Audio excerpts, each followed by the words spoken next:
if you have any intention, even if it's just the tiniest little inkling that, yeah, maybe someday I'm going to actually sell this, you have to work yourself out of a job. And so you working 60 hours a week to save, $1,000 a month, it's not worth it, right? It isn't worth it in long term. It isn't worth it short term, really. Like, again, I get, maybe year one, we're working a lot because we're building this thing. But, once year one is over, we have to have systems in place. Like, okay, we have this amount of revenue, this is our profitability, this is our quality measure. Now we can scale, right? Now we can hire. Now we can.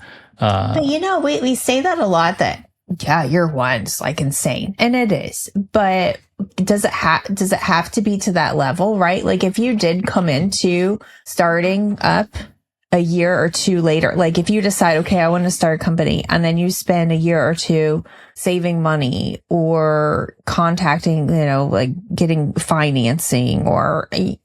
And you come into this, like, if you sit with your vision for a little bit longer, I don't know. I mean, if you sat with your vision for a little bit longer and kind of had more of an idea of what you wanted that first year to even look like. Yeah. Is there a way to tackle that in a less chaotic way, in a more structured way? You may still be working long hours. I don't know. Is that a given? I don't think so. Like this kind of like riding a bike, right? Like, so you're going to have to put a lot of effort in that first, period of time. And does the effort have to look like chaos though? No, I think you have to fall off the bike. I think you have to fall off the bike. I don't think that there's any choice. There are going to be some people that just get on a bike and they pedal and it's great, right? And some people can immediately switch from what are those? Training wheels to bike. In my opinion, training wheels are not helpful, right? But maybe they are. I don't know the science behind it, but like at some point you got to take the training wheels off and you're probably going to fall off the bike, right? You're not going to be balancing because you never had to learn how to balance before. And so, oopsie, right? And so I think part of it is the pain of making a mistake. So I'm not going to make that mistake again. And I think you can read all the books, you can plan all of these things out, and there are going to still be some of those hidden things that you're like, ooh, man, I didn't think about that. Right. But I think that they're going to be potentially less and maybe a little less painful if you go into it with some planning and some understanding. Yeah, and I think... But maybe this is just me as a planner. Yes, talking. And I'm a doer, right? And so like we have very opposite opinions on this, I think. And so there is a level of plan... Like, okay, should you quit your job tomorrow and say, I'm going to start an ABA practice? That wouldn't be a great idea. But should you spend 2 years planning this out?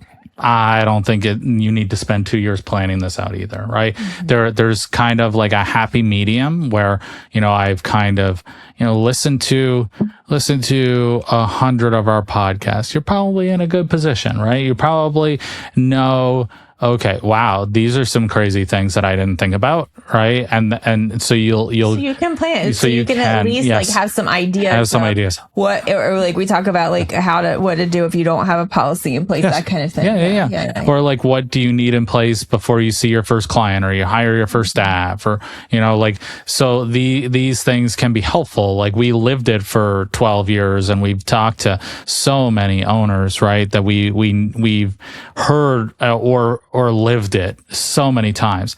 And so that goes back to this, right? There is a cost in not spending money. And that may be your sanity, right? It may, and so like I've said this many times, but it's like building the airplane on the runway. It's not a good idea, right? So that's don't be like Steven and just do it. Why not, right? But at the same time, we have to test the plane eventually, right? We have to know if it's flight worthy. The only way we're going to know is if we take off, right? And see what happens. Eventually, that's the only way. Okay. Right? Or how about this? Because I know you're a fan of analogy. Okay. And I say that sarcastically. In our personal life, I'll be trying to explain something to him, and I'm like using analogy, and he's getting so lost and confused. He's like, "What?" And then I'm pretty sure I switched my analogy several times, and then I make it even more confusing. He's like, "Can you just tell me? Can you just give me the information without like all of this?" So, but it's kind of like going on a hike, right? Like you're like, all right, I'm going to go walk through the woods. There's no path. There's no guide. There's no map. And then like, you're going to, I would assume, unless you're like a really good Eagle Scout or something, I would assume that there would be some level of pain and mistake in that.